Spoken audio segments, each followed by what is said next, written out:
পৃথিবীতে আল্লাহ তাআলার অশেষ নিয়ামত, তার ভিতরে আপনাদেরকে এমন একটি সৃষ্টির নিয়ামত দেখাবো যে বাংলাদেশে এমনও ধান আছে যা হাজার রকমের রূপ ধারণ করে। এটি মূলত আমাদের বাংলাদেশের মেহেরপুর জেলায় গাংনী উপজেলা মাদিয়া বিল নামক একটি মাঠে এক ভদ্রলোক থাইল্যান্ড থেকে আমদানি করে এই বীজ সংরক্ষণ করেন এবং এই ধানটি উৎপাদন করেন এই মাঠটায়।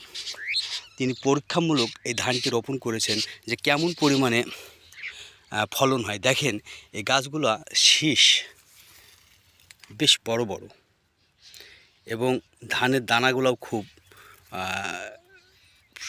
সুন্দর। সেই ক্ষেত্রে ভালোই, মোটামুটি একেবারে খারাপ না, দেখতেও খুব সুন্দর একটা ধান, দেখতে কালারটা খুব সুন্দর।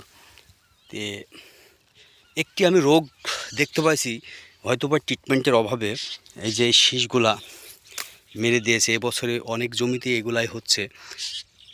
সেই ক্ষেত্রে ধানের ফলন আমার মনে হয় ভালোই হবে। এই ধান চাষটা আমার চোখে পড়লো, সেই ক্ষেত্রে আমি খোঁজ পাওয়ার পর আমি আসলাম জমিনে, এসে দেখছি যে আসলে একটা চমৎকার ধান। এই ধানটা ফলন যদি হয় তাহলে আমার মনে হয় আগামীতে মানুষ রোপণ করবে। তবে এই ধানের চাল বা ভাত খাইতে অনেকটা মিষ্টি হতে পারে, দেখতে যেহেতু অনেকটা সুন্দর, এখনও দানা খুব একটা ভালো হয়নি।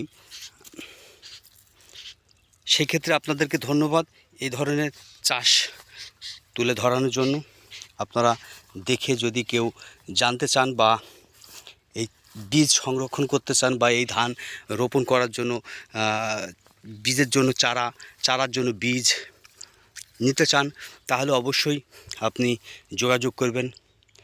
এই ঠিকানায় পেয়ে যাবেন পরীক্ষামূলক এই আবাদটি করার জন্য।